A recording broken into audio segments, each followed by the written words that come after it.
Good afternoon, everyone. My name is Whitney Felder. I'm the Communications Specialist for Fed Communities.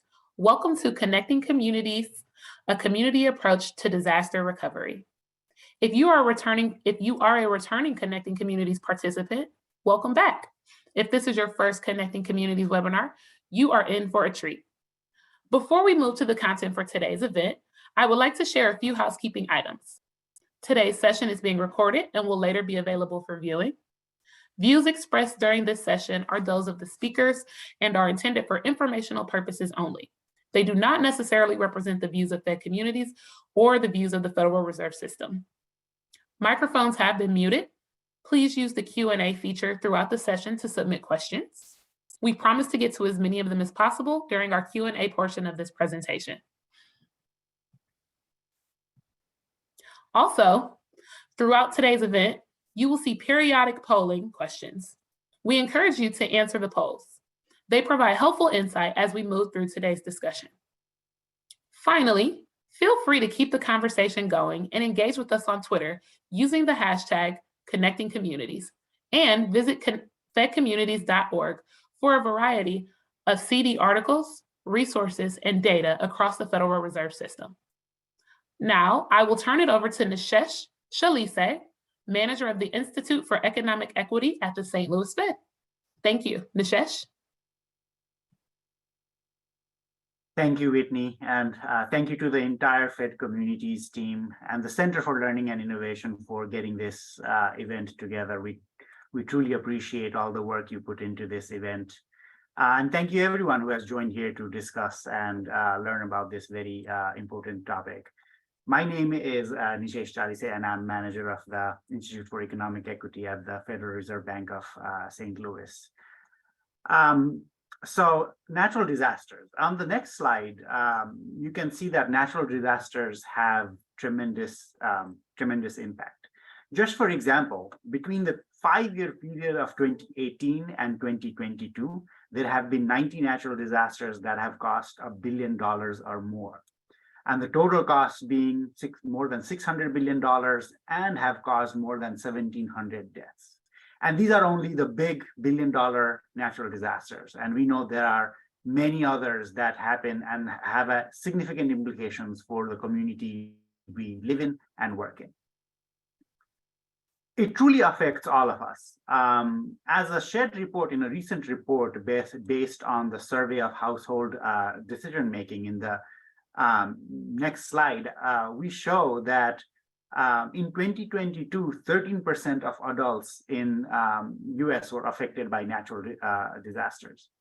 Many of you in the audience have perhaps been impacted or know someone who has been impacted. Two of the most common ways people were affected is by damage to their property. So think about how flooding or tornadoes, hurricanes can impact our homes, or by disrupting income. If you're dealing with the damage, don't have a place to stay, it can be difficult to continue to going to your work or running your small business. This report also finds that people with lower income were more likely to be affected by natural disasters. For example, 19% of adults with family income below $25,000 reported any disaster-related hardship, compared with only 9% of adults with family income of $100,000 or more. There were similar differences by race and ethnicity as well, where Black or Hispanic adults were more likely to be affected compared to white or Asian adults. In the other slide, we look at a different aspect of disasters, that is being displaced from your homes and the ability to return to your home. We also see some disparities by income here. This particular graph is based on the census's household pulse survey. You can see that lower income families experience the highest rates of displacement from natural disasters. In the following slide, it shows that lower income families have less likely to return to their homes. So whether you look at speedy return to home, so less than a week, who is returning home, you see that lower income households have a lesser likelihood. But when you go on the other side and look at never returned home, lower income households have higher representation on that side. Although natural disasters disrupt many lives, the impact and recovery from the impact can look different. So on the next slide, we highlight this idea of unequal impact on unequal recovery from natural disasters. There has been accumulating research that shows that whether it is financially constrained homeowners after Hurricane Harvey or loss of wealth among Black residents of a county impacted by disasters, more and more studies show that the impact is unequal and the recovery is also unequal. One of the first steps in addressing these challenges is understanding how disaster assistance works and what role we all can play.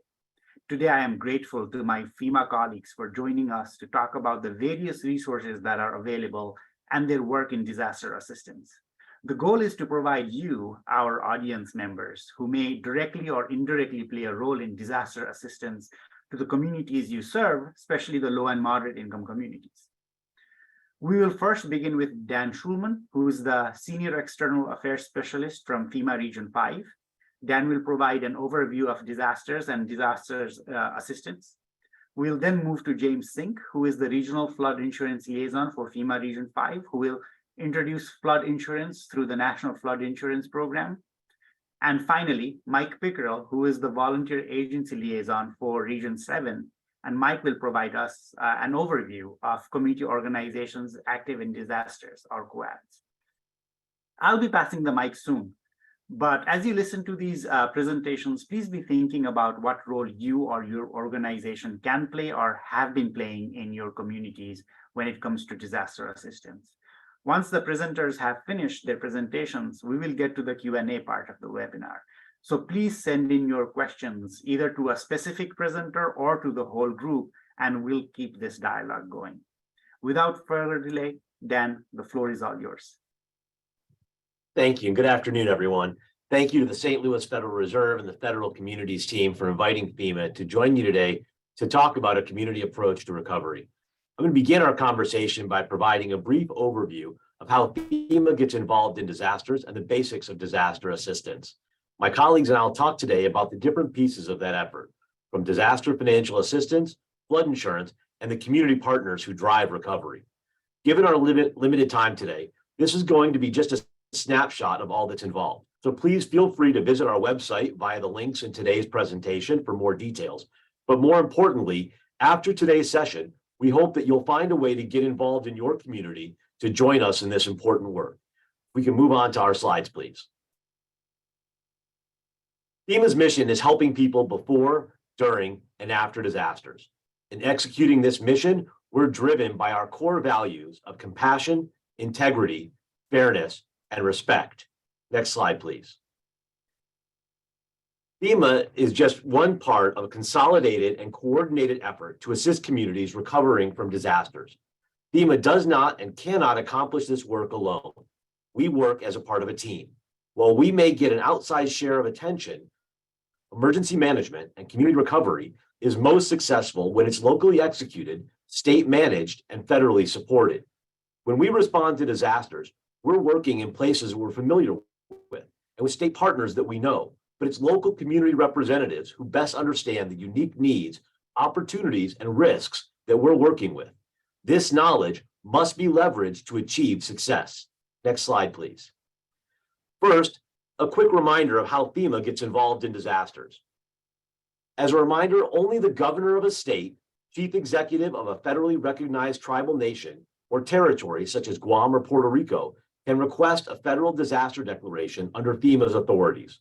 Only incidents that exceed the capacity of a state or tribal nation's ability to effectively respond and recover are eligible for federal assistance from FEMA.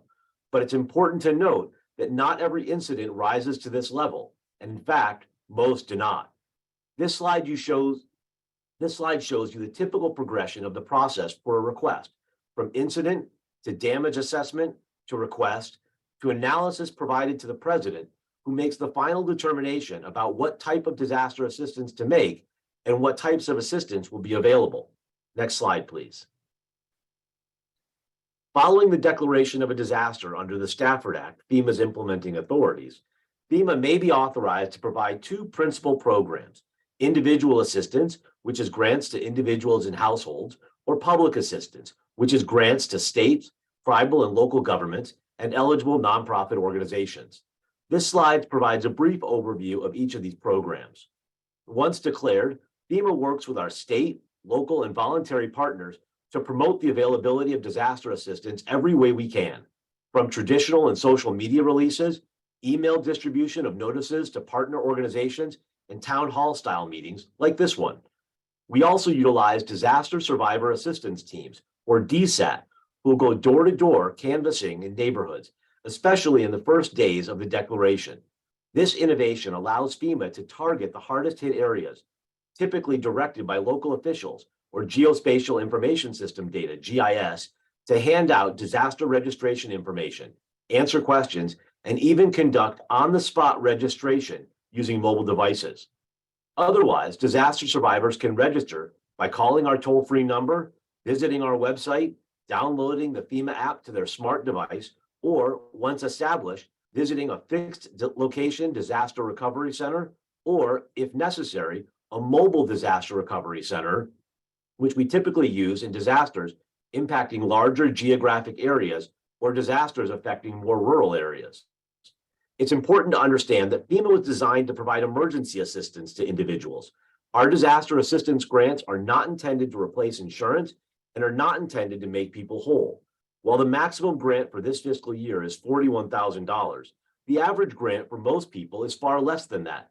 Nationally, it averages between $5,000 and $7,000. In the recent disasters that impacted the St. Louis region, the average grant was at the lower end of that scale, just over $5,000 for the two disasters combined. FEMA disaster assistance is not a structured entitlement. Rather, it's eligibility based. Once a survivor registers, in many cases, FEMA will send an inspector to assess damages, and based on that inspection, a determination will be made about how much assistance a survivor may receive. This determination can be appealed.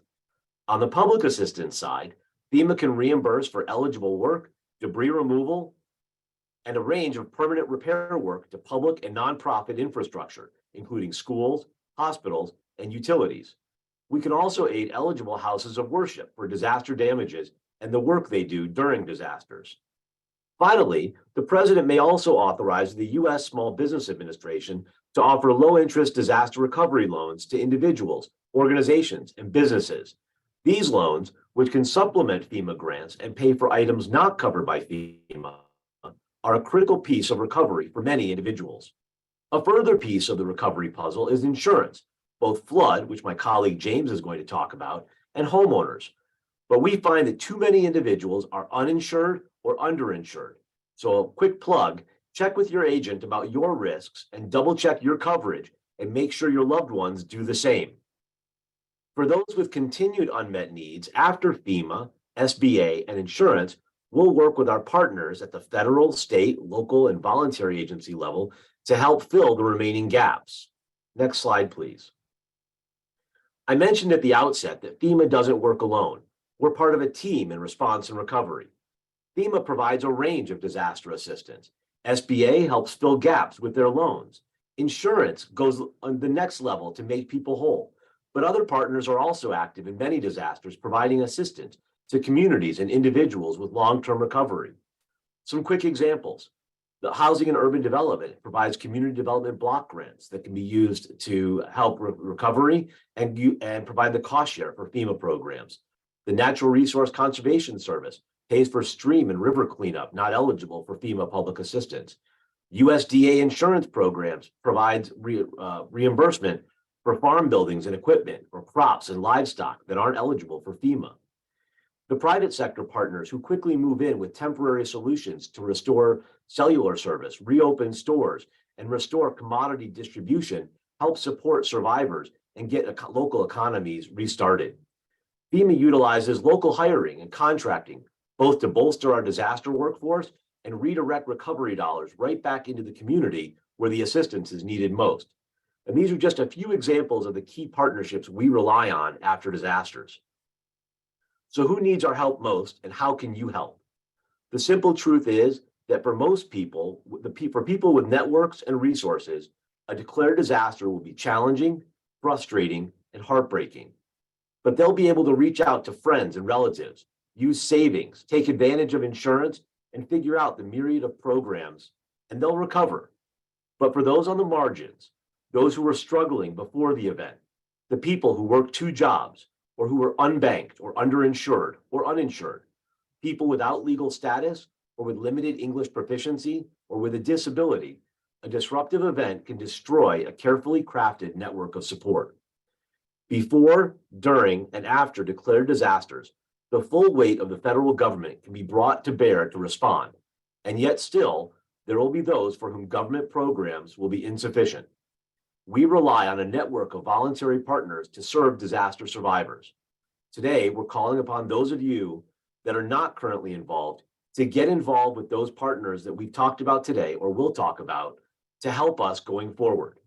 I'm now going to turn it over to my friend James Sink, who's going to talk about the role of the National Flood Insurance Program, and I'll look forward to your questions at the end of the presentation.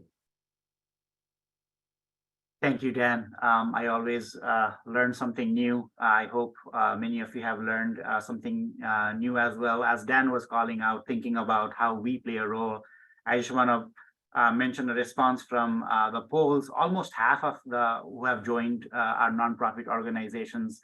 So you are probably already either working or are poised very well to work with your communities. I do want to point out that there's also representation from financial institutions and government. So I think this fits very well with forming partnerships to think about recovery for our communities. Okay, passing it on to James. Good afternoon, everyone. Thank you, Nisha and Dan. My name is James Sink. I'm the Regional Flood Insurance Liaison for FEMA Region 5. So that means that I basically work with policyholders, local elected officials, nonprofits, pretty much anyone in the states of Minnesota, Wisconsin, Illinois, Indiana, Ohio, and Michigan on issues related to flood insurance. I have a colleague in Region 7, so that would be Missouri, who's responsible for states in the middle part of the country. Let's go ahead and go to the next slide.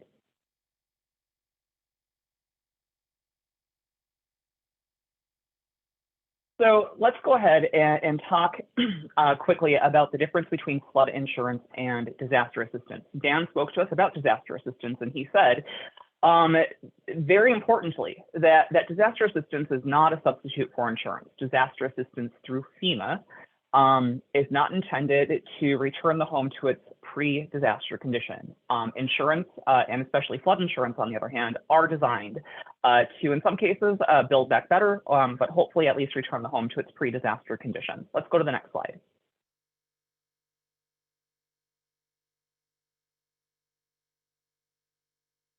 Before we do that, though, I think we kind of need to understand where we're at today.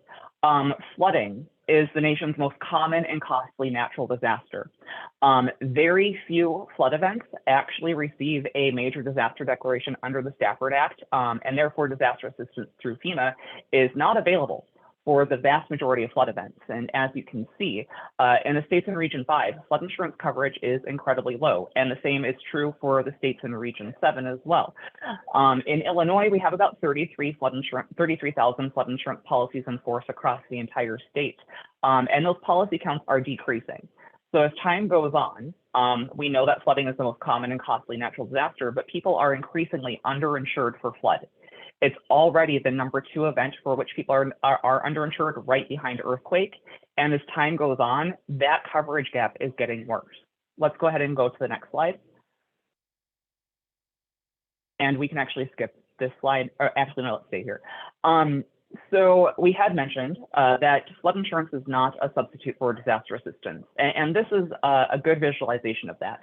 On the slide here, you'll see federal disaster declarations across the 6 states in my region, for which flooding was one of the reasons for that disaster declaration. You'll see that tall blue bar. That's the average flood insurance claim for that event. And you can compare that to the green bar, the small short bar, which is the average disaster assistance payment. Again, disaster assistance is not intended to return the home to its pre-disaster condition. It is only intended to make the home safe, sanitary, and functional. Insurance, and particularly flood insurance, on the other hand, are designed to restore the home and, like I said, in some cases, build back better. And you'll see there's even one event where there was no disaster assistance available. That disaster declaration was only for public assistance. There was no help available through FEMA to individual homeowners and renters for that. It's the third one in Wisconsin. There was no disaster assistance available for that flood event. Next slide.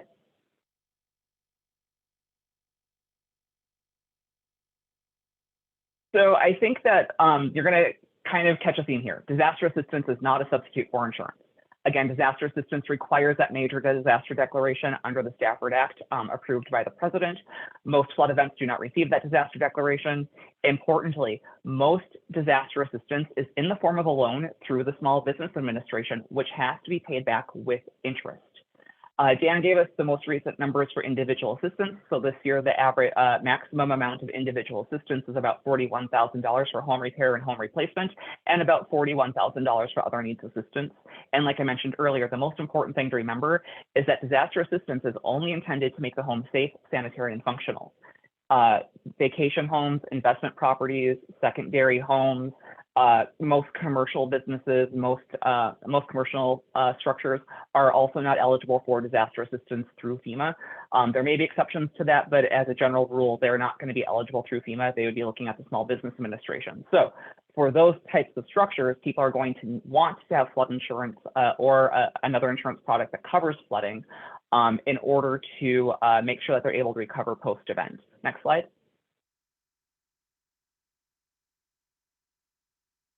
And this one here kind of reiterates the importance of flood insurance. Remember that flood insurance does not depend on a major disaster declaration. If there is a flood and someone has a flood insurance policy, we are going to pay that claim, assuming that the claim is assuming that they have a valid loss. There is no payback requirement for verified losses. We do not cancel policies based off of loss history, although loss history is something we consider when it comes to the premium. The best indicator of a past flood loss is a future. The best indicator of a future flood loss is a past flood loss. Policy limits are significantly higher for flood insurance when compared to disaster assistance.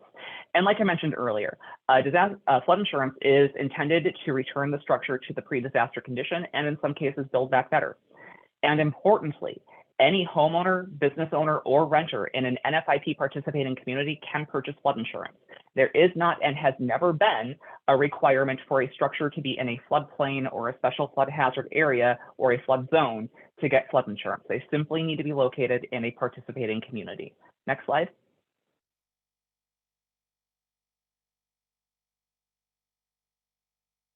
And we can go ahead and go to the next one. So we're going to talk now about how people buy flood insurance and exactly what is covered.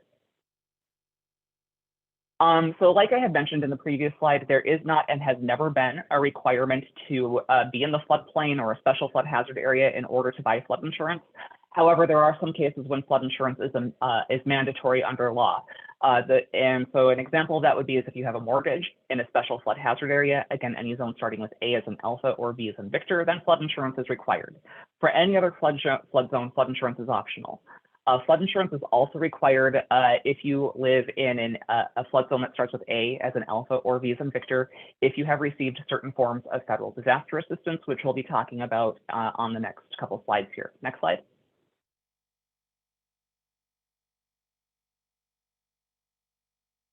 And again, importantly, this is one of the most common things that I hear, the most common misperceptions out there. Anyone in an NFIP participating community can purchase flood insurance. It does not matter which flood zone you're in. It doesn't matter if you're in the high risk zones on the left, the low risk zones that are kind of those unshaded islands throughout the community here. It doesn't matter what zone you're in, you can have flood insurance as long as your community participates. Next slide.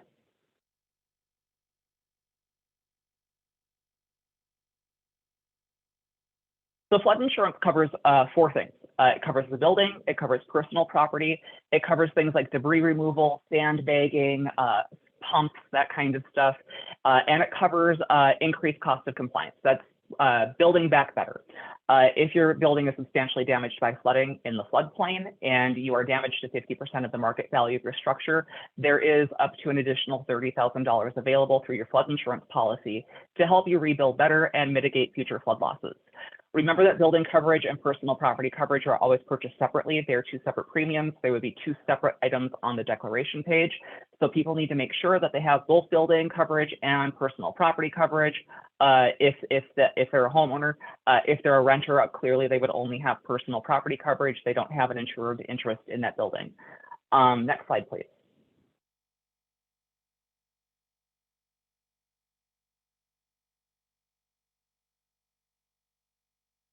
I do think that it's important to talk briefly about group flood insurance policies, particularly given the flood event in July last year in Missouri and parts of Illinois. There are nearly 1,000 people on both the Missouri and Illinois side of the border who received something called a group flood insurance policy. When I mentioned earlier that there are some circumstances where FEMA disaster assistance, people would have to obtain and maintain flood insurance, this is an example of that. So there are some people who were damaged by flooding in July of last year, who received disaster assistance from FEMA, who were issued a group flood insurance policy. That group flood insurance policy offers very limited flood insurance coverage for up to 3 years following the disaster declaration. When that group flood insurance policy expires, the people who received that GFIP do have to go out and purchase their own flood insurance policy. And that requirement applies to the address in perpetuity. So if someone sells their home and they had a GFIP, they need to disclose the obtain and maintain requirement to the new owner. And like I mentioned, this obtain and maintain requirement exists in perpetuity for as long as the address exists. Okay, next slide. And we can also skip this slide.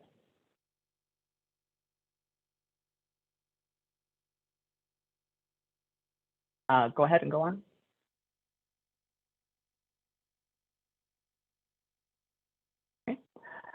In general, there's a 30-day waiting period for flood insurance policies to come into effect. So make sure that you buy your flood insurance policy early and renew it every year so that you don't get stuck with that 30-day waiting period. There are 3 exceptions. The one is if you are making, renewing, increasing, or extending a loan in the special flood hazard area that's secured by real property. If that's the case, then we would have to go, or secured by property in the special flood hazard area, then there's a no waiting period for that flood insurance policy. It becomes effective immediately when that loan instrument closes. There's a 1-day waiting period if you are newly mapped into the special flood hazard area as the result of a map change.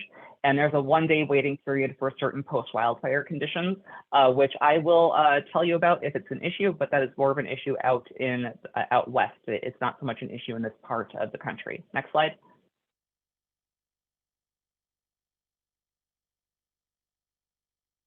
Okay, go ahead and go to the next slide. On this slide is a technical definition of flood, but I think what's important is that if someone has flood insurance and they're damaged by something that looks like a flood, they should just file their claim and let their insurance carrier make a decision as to whether or not it's eligible. You're not an insurance adjuster. I'm not an insurance adjuster. If people have flood insurance and they have flood damage, have them file the claim and work with their carrier.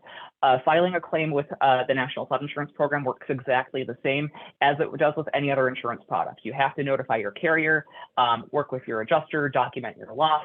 If there is a major disaster declaration under the Stafford Act, people should also register for disaster assistance. There are some things disaster assistance can cover that flood insurance does not. Next slide, please.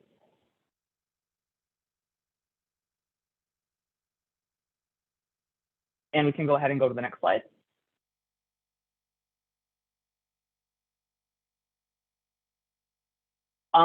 The last thing that I'd like to talk about is the Office of the Flood Insurance Advocate. If someone has a problem with their flood insurance of any kind, and they cannot resolve it by working with the state NFIP coordinator, by working with me in the regional office, or Chris if you're in Region 7, or by working with their carrier, then they can go to the Office of the Flood Insurance Advocate. It's exactly what it sounds like. It's a policyholder advocate. If someone has an issue that we can't resolve any other way, that is the place we would send them. But I think that does conclude the insurance section. There will be some resource slides following this, but I'll hand it back to Nishesh for our next speaker. Thank you. Thank you, James.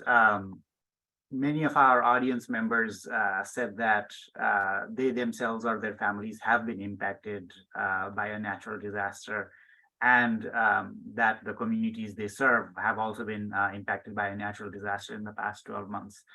So definitely very relevant information. I didn't know that we could all, anybody could buy from the NFIP. So thank you so much. Okay.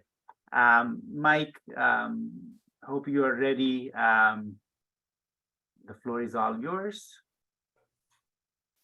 Okay, thank you. My name is, as you can see on the screen there, Mike Pickrell. I'm a volunteer agency liaison / mass care specialist with Region 7. Region 7 takes in Missouri, Kansas, Iowa, and Nebraska. And I am here today to speak on COADs. Next slide, please.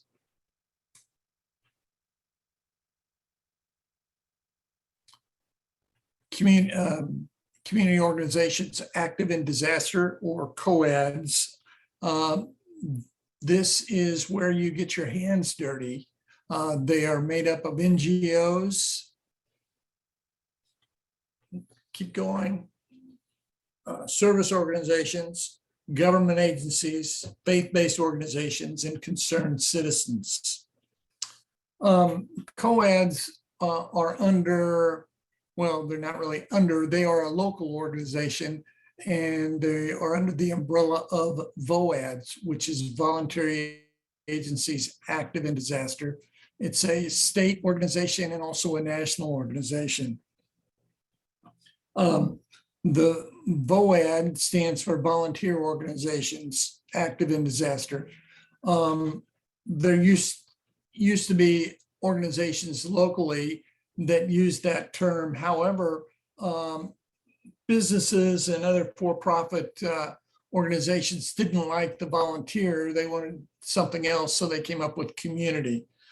Community organizations active in disaster are local organizations, and they are governed locally. All disasters begin and end locally. I say that because they, excuse me, the disaster first responders are local. If their resources are overwhelmed, they contact the state. And if the state resources are overwhelmed, then they go ahead and contact us, FEMA, which is a federal emergency management agency, or as we like to call, sometimes find every meeting available. So I wanted to tell one more thing as far as why these organizations join. Probably civic pride, it has something to do with it. Government agencies, because it's their responsibility. Faith-based organizations, because they feel a calling to their community, to their fellow man to respond in disaster. And service organizations and NGOs, because that's what they do. The COADs are based on the 4 C's. That's cooperation, communication, coordination, and collaboration. I think that's 4. Is that correct? I always leave one out. And the funny thing about that is I leave a different one out every time I talk about it. But anyway, let's talk about some potential members for the COADs. Next slide, please. You see there the local Red Cross, local Salvation Army. If there's a ministerial alliance or local representatives from churches, the volunteers usually come from the churches. If there's a response, I mean, if there is a disaster in your community, the churches respond. They may not know what they're supposed to do, but they are out there and they respond. So why not get them trained ahead of time? And this is what a COAD can do. So the co-ed you can have a group of volunteers ready to act right after a disaster, and also throughout the response and recovery process. I have local officials on there, and I'm kind of torn about including local officials, elected officials in your co-ed, because sometimes the local elected officials and the co-ed agendas or goals don't meet. So local banks, that is a key, because they can help the co-ed with cash donations. They can help by setting up checking accounts and helping the co-ed manage their money. Local merchants, lumberyard, home supply, restaurants, etc. This is something that's kind of key with cash donations that you receive. That money can be spent in the local area, and that can ease the impact of the hit that the that the disaster had on the local economy. So those are people that you probably want to get in your co-ed, and you can tap them for information and maybe donations later down the road. I have local service clubs that I like to call the critter clubs: the lions, the eagles, the elks, the moose, whomever, also Kiwanis, JCs, all those people. They have the leaning toward getting involved in their community. And this is another way they can get involved. The local or the county Division of Family Services staff is important. Community action agencies, area aging, I do that every time, area agency on aging. They can help you when you are trying to assist seniors in the area. Centers for Independent Living, or whatever they may be called in your state, another key component, because your shelters need to be accessible for those individuals with access and functional needs. Centers for Independent Living can help you find a shelter that is like that, or find a building that you can use for a shelter that is accessible. And also they can come up with small helpful hints that are inexpensive to help you make the building more accessible for those individuals. Next slide, please. I want to say that list is not limited to just those groups or individuals, but you can go outside of that. Again, community organizations active in disaster. They are active in all four phases of emergency management: mitigation, preparedness, response, and recovery. Mitigation would be something like if you are a hospital, you need a generator in case there's power outages. Also, you may have seen propane tanks, what they call propane tank farm, with all kinds of propane tanks. You want to make sure those are tied down, because you don't want them floating off in a flood and colliding and things like that. Preparedness, build a kit, make a plan, stay informed. That's just the basic individual preparedness. And that would be something like that. A response in Missouri, the State Emergency Management Agency, along with the state VOAD, they are big proponents of MARCS, M-A-R-C, that's a multi-agency resource center. It's kind of a first stop for survivors from disasters. There are all kinds of people there. Red Cross will be there, possibly handing out cleanup kits. Salvation Army could be there with hygiene kits. The Department of Insurance could be there to help you get through your homeowners or renters insurance. If you have any questions on that, the licensing bureau could be there if you've lost your license during the disaster.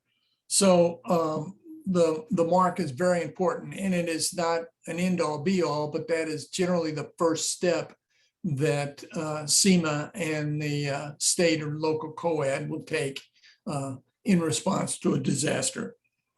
Recovery could be something like repairing a torn roof, or if there's a ramp to your home that has been damaged, that would be something that could be repaired. That would be under recovery. Next slide, please.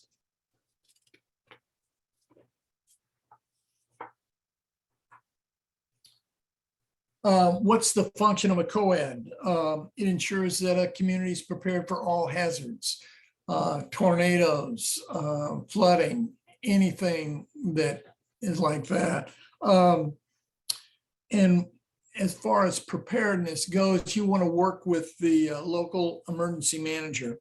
I've always said that a COAD is an emergency manager's best friend. Generally, you'll see emergency management departments as a department of one, or maybe two, if they're lucky. Sometimes it's a half time or a volunteer. So a COAD can really help out and be a force multiplier for the emergency manager in that community. It ensures that the public and private agencies, they can also assist in responding to the disaster and helping the community recover.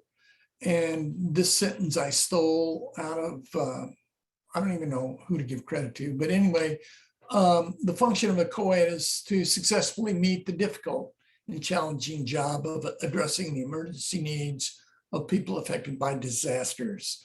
And that is truly a difficult and challenging job, no matter what the disaster, tornado or flood, fire, whatever. It is definitely a challenge. Next slide, please.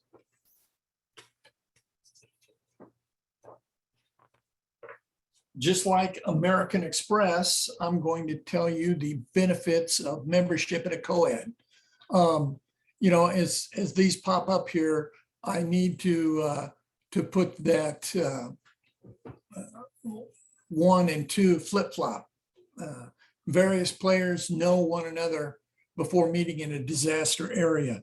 When you're sitting around the table at the COAD meeting, you get to know all the other agencies and organizations that are there, and you get to know what they do. It is never a good thing to exchange business cards at a disaster site. If you're doing that, then you're definitely in trouble. A friend of mine who's a emergency manager in Mississippi used to say, prom night ain't the night to learn how to dance. And that is so true. So make sure that you meet the people beforehand. Also, member agencies know the partner's strengths and how quickly those strengths can come to bear during a disaster. There's a reduction of duplications in services.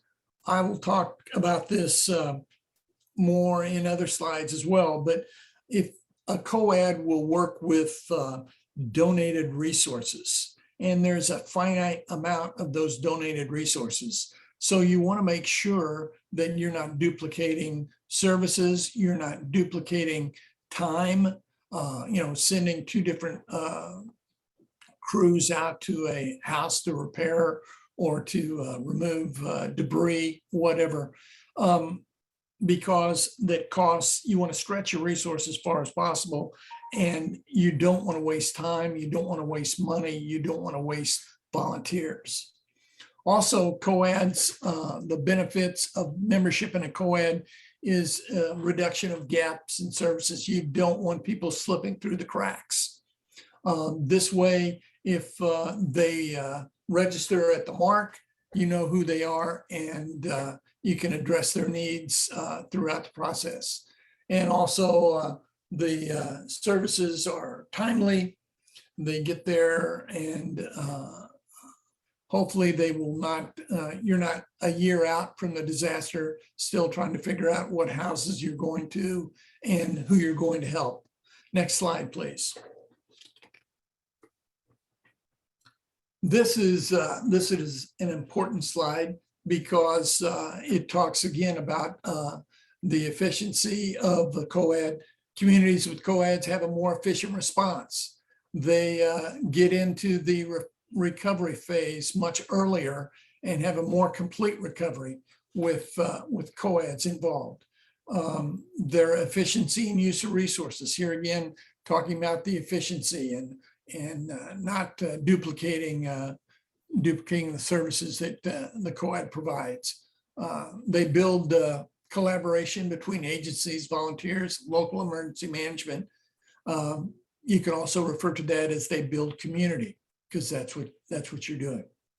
And the survivors receive aid from a wide variety of agencies that come in. It's you know, for instance, the faith communities, they all have a national niche or niche, however you want to pronounce that, that they perform. The Baptists have chainsaw crews. They provide meals. They also do small repairs. The Mennonite Disaster Service does the same thing. They do repairs to homes. The Catholic Charities, they help with long-term recovery.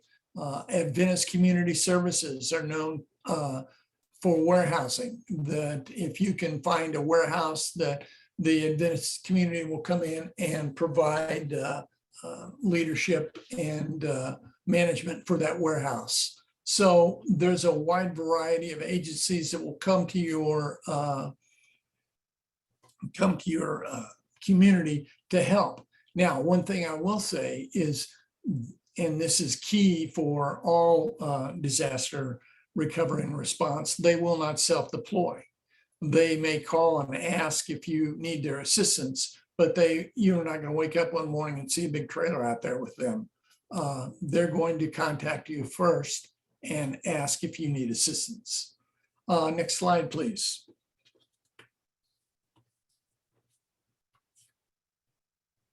Agencies that participate experience less disruption to their operation. Again, more efficient use of resources, less waste and duplication. This is key here, they have a voice in operation. They're sitting at the table and they can get their input into how the COAD is responding to the disaster. And also you're able to manage expectations, and a greater access to information, which is key as well. You want to know what's going on. You want to know that what you're doing is useful to the overall operation. And next slide, please.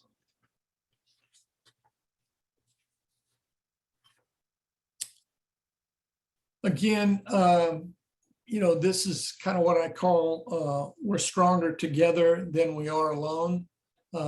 You're part of a network of agencies. I mentioned some of the faith groups that have a national or a niche in disaster response and recovery.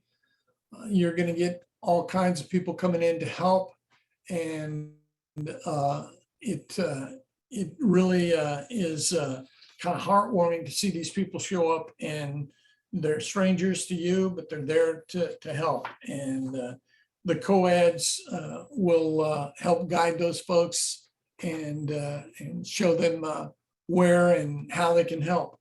Next slide, please.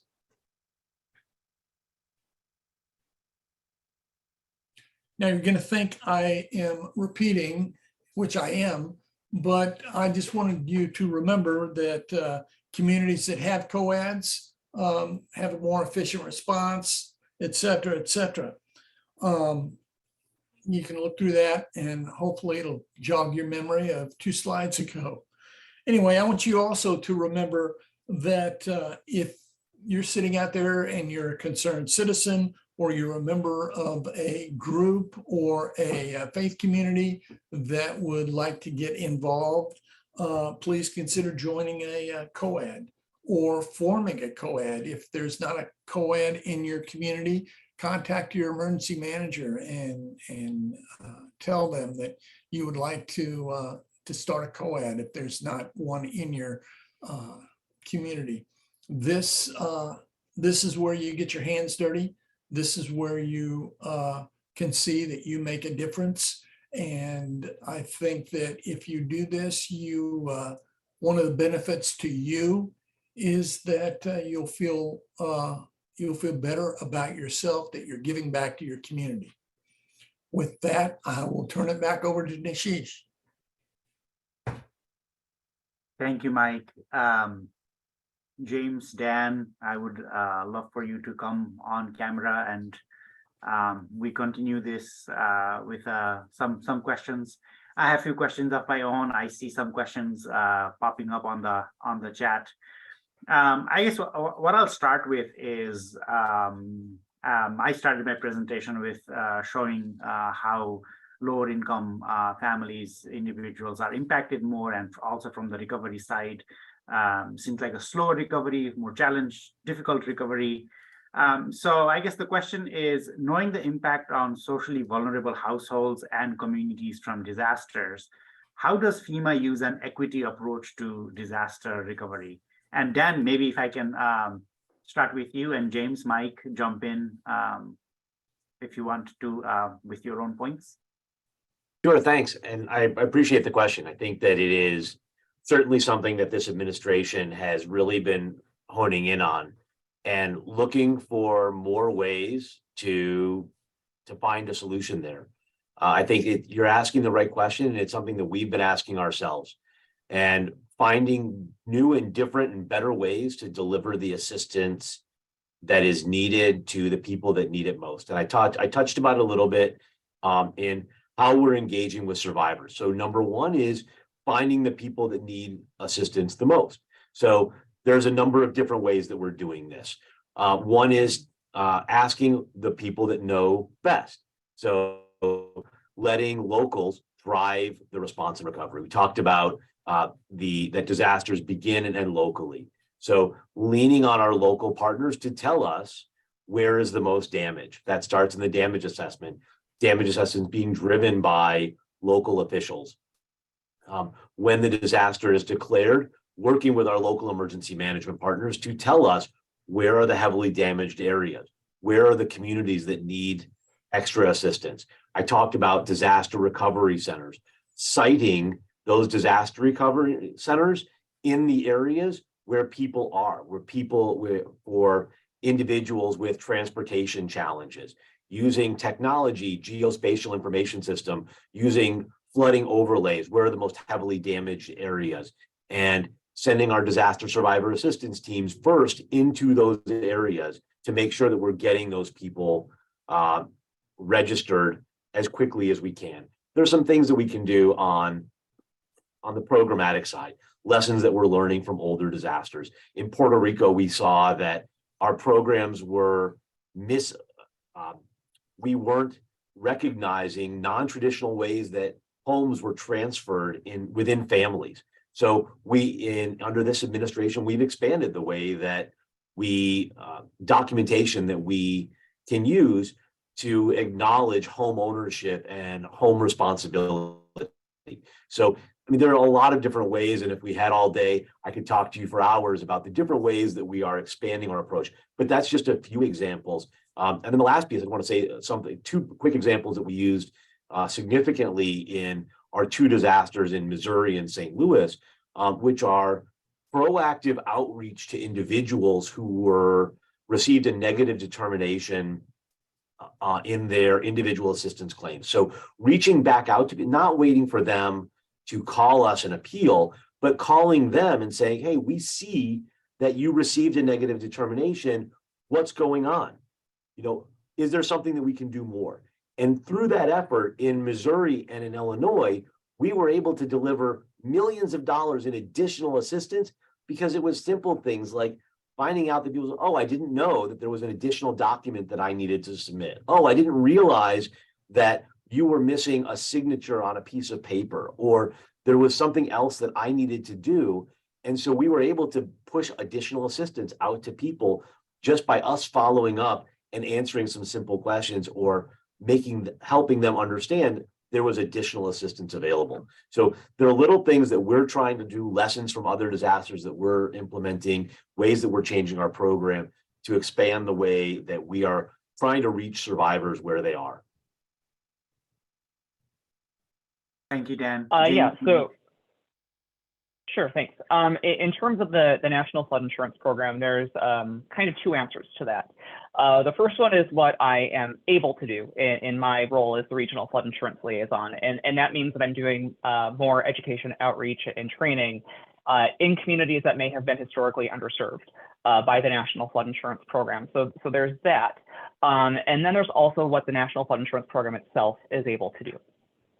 It's important to remember that the National Flood Insurance Program is authorized by statute, so we have to do what the law says we can do.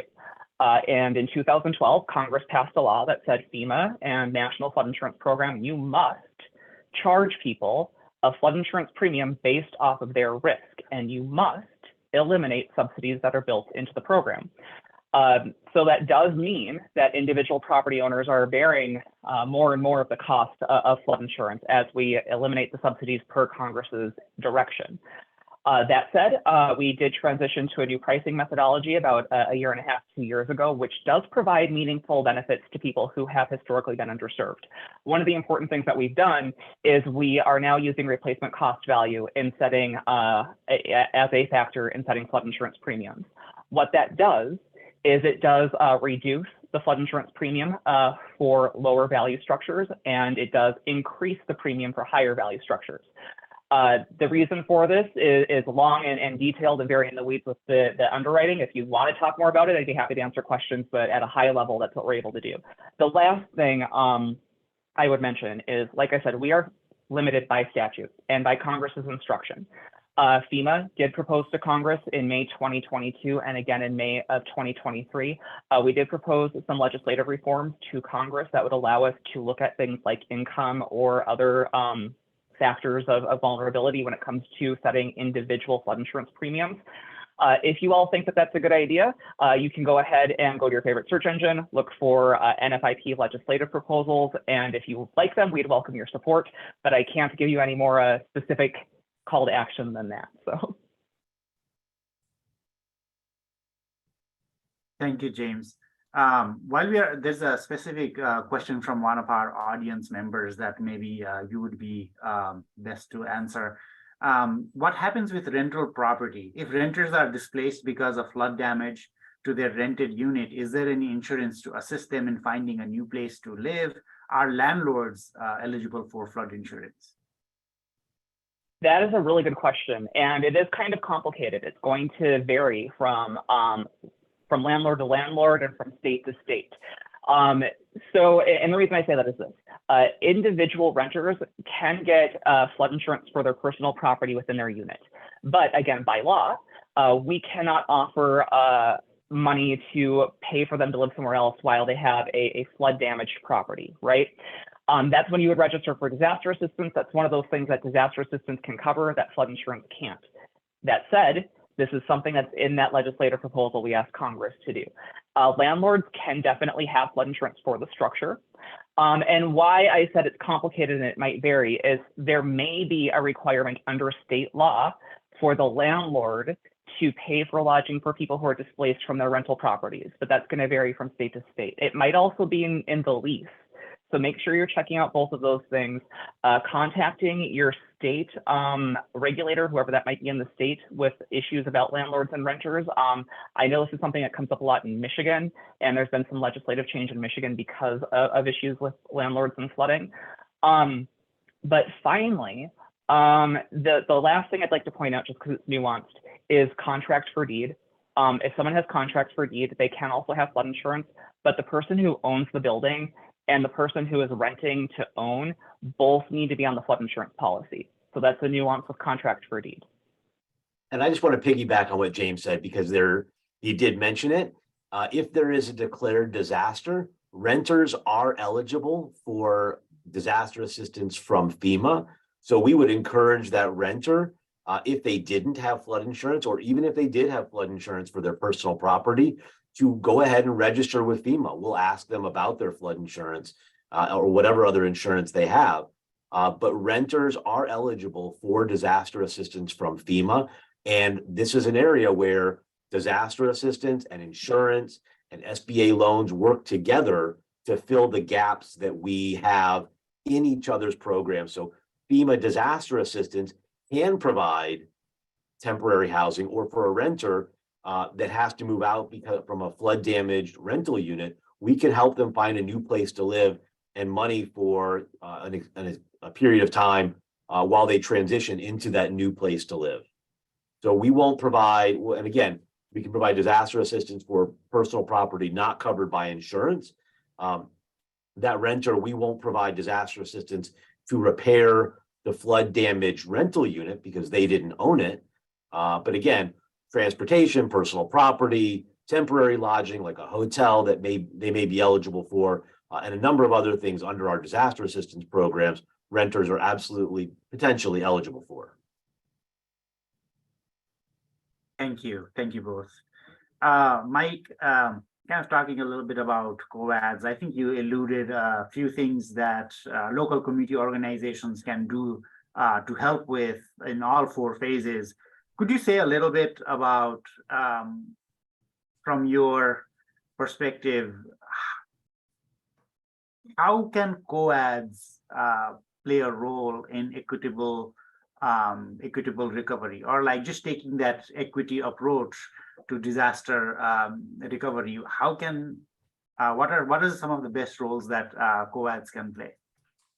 Well, Dan mentioned this earlier as far as, getting local input on where the damage is and what type of community it is. When FEMA goes to do the damage assessments before declaration is declared, we generally go with someone from the state and someone from the local community to go out and view the damaged properties and see, what's going on with them, where the damage is, what type of structures they are, and also a little bit about the people that live there. Are they low to moderate income folks, or is it maybe a higher value? And generally, folks that have a more expensive home, they are more likely to have insurance, to where the FEMA really doesn't worry about them as much as those people that low to moderate income folks without insurance to their structures.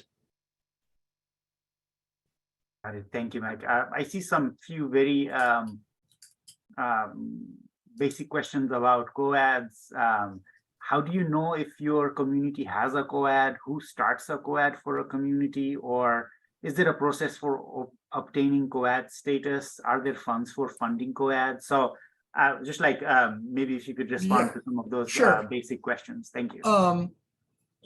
What I would do is I would start with contacting my local emergency manager to ask if there is a COAD. And if there's not, ask them if they would assist you in putting one together. Also, I would contact the state. There is usually a state VAL in every state. I would contact them because working in state emergency management, one of the things that I had to do was go out and try to start up COADs in counties and communities across the state. And if someone would call me and say, we want to start a co-ed, you know, your day was made right there. So you can help them, show them what a co-ed is all about, how it can be formed.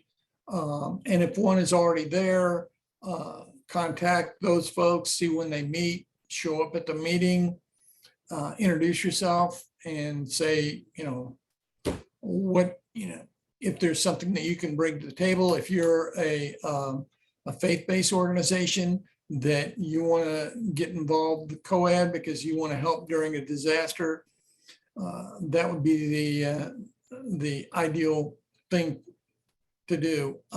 As far as funding, there's no funding for co-eds. It's all volunteer, and it would be funds that you would raise to use during a disaster.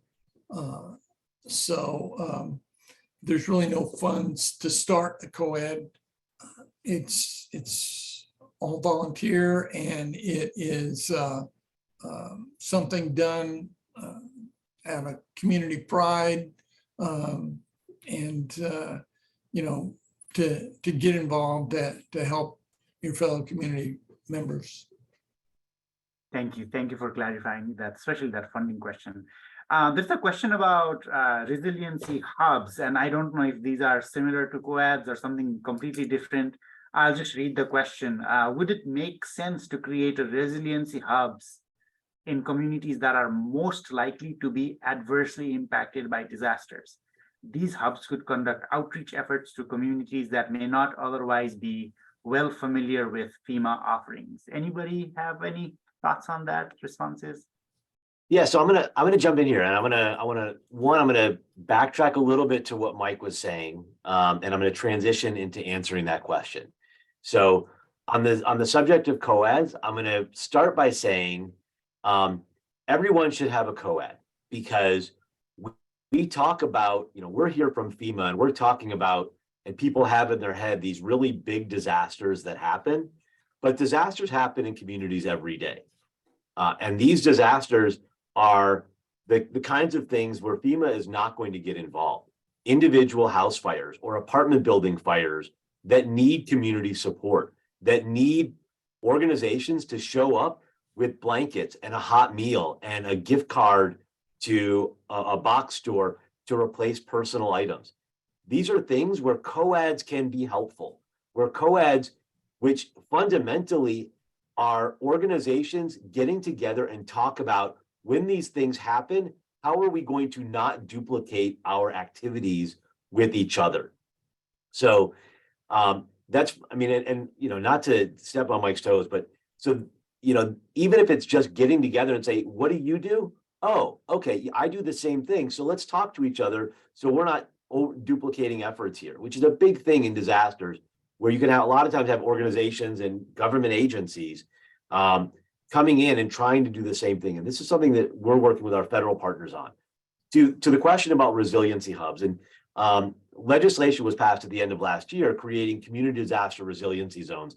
And this is an effort to target FEMA's energies on the highest SVI areas across the country. So coming back to your first question about an equity approach to recovery, this pushes us, excuse me, in that direction. So without knowing exactly what the author of the question had in mind, there's a few things where you could take that question and take that initiative. So I would always say, if there is a desire to do more, to educate more, to get people more prepared, 100% yes.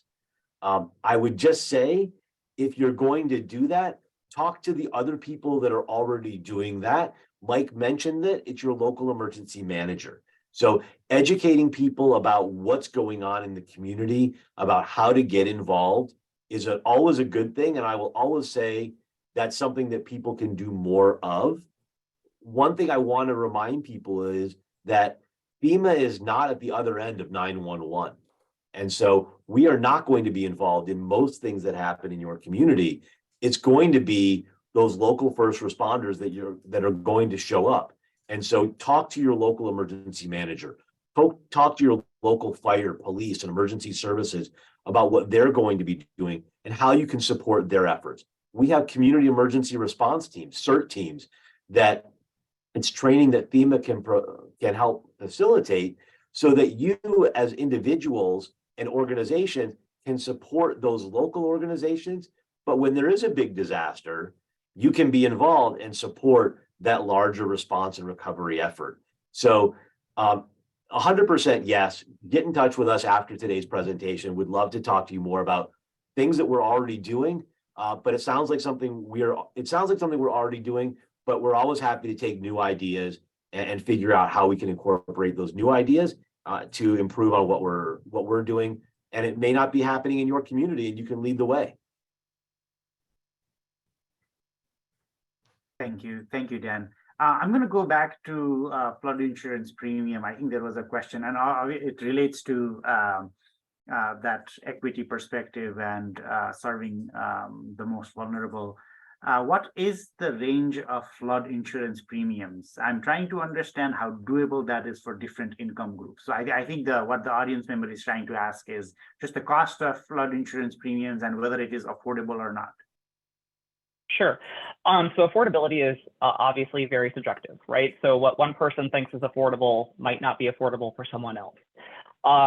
I can tell you that the minimum premium for flood insurance is about $300, and this is for a single family home. Other types of buildings are going to be different, but for a single family home, the minimum premium is $300 a year, more or less, and the maximum premium is around $12,000 a year. In this part of the world, Missouri, Illinois, basically everything in this part of the world, the average premium is going to run anywhere between $700 and $1,200 a year. I know that is a significant financial burden, particularly for a lot of the families that were impacted by last year's flooding. I kind of indicated that our options at the federal level are limited by statute. So while we wait for statute to play out and we're doing the things we can under our own authority with things like replacement cost value, there are definitely things that can be done at the state and local level. Wisconsin, for example, has introduced an income tax credit for flood insurance premiums. So maybe that's something that other states could also consider doing. We also have other examples, mainly in the hurricane states, where nonprofit organizations through their community or their co-eds that Mike was talking about did help reimburse people for their flood insurance premiums if they met whatever the threshold was for that co-ed project. So those are things that can be done at the state and local level. We can also make sure that we're participating in our local hazard mitigation plans.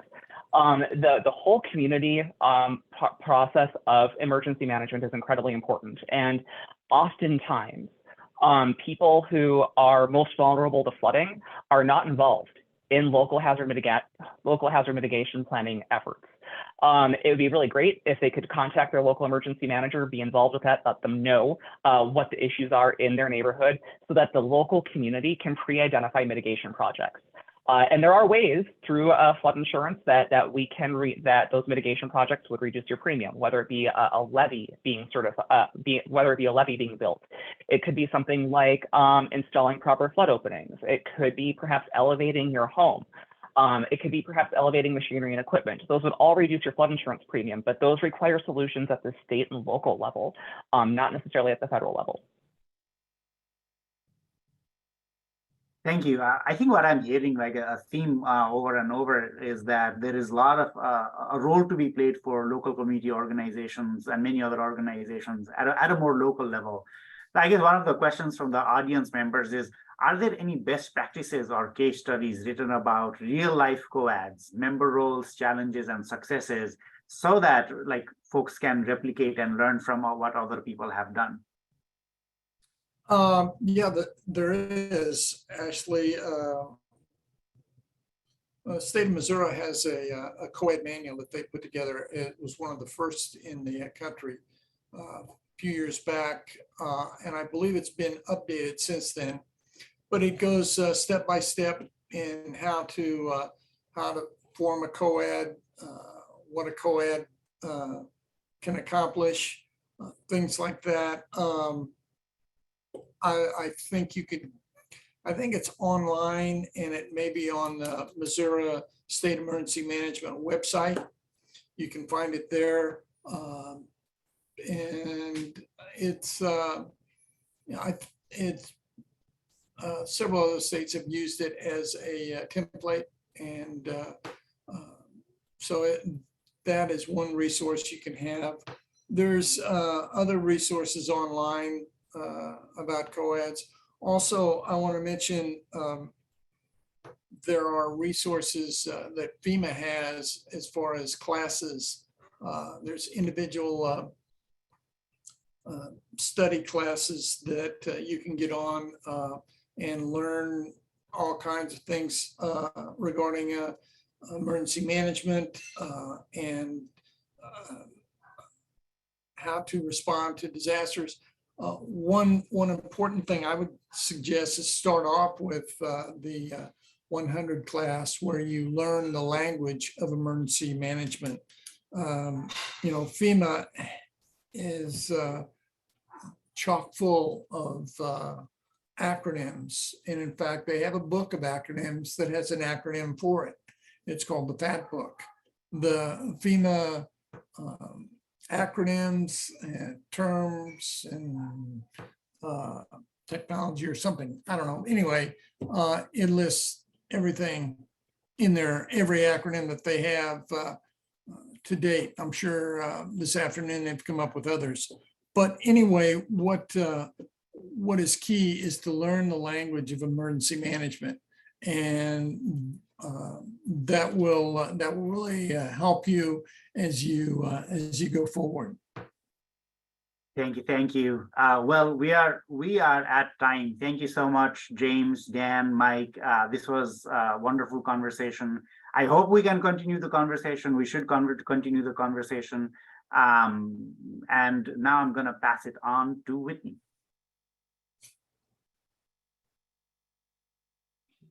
Thank you again to our speakers for providing insightful information and engaging our audience. And attendees, thank you for spending your valuable time with us this afternoon. Before we close out this session, we do have just a few small requests. Please complete the survey that will be sent to you immediately after the event so we can improve and continue to bring you timely and relevant topics. Today's session will be also available on YouTube and on our Connecting Communities website in about 2 weeks. We encourage you to visit Fed Communities at fedcommunities.org to access additional articles, resources, and data about community development across the Federal Reserve. And don't forget to subscribe to the Fed Communities newsletter by clicking the About Us tab and then clicking subscribe. This session, including the slides, will be available and featured in our next newsletter and on our website. We invite you to follow us on social media. We are on LinkedIn, Twitter, Instagram, and Facebook at Fed Communities. Finally, mark your calendars for our next Connecting Communities event happening July 13th at 3 p.m. More details and registration information will be available soon, so definitely keep an eye out for that. Thanks again for joining Connecting Communities with real people for real conversations about real topics and research. Have a fabulous afternoon.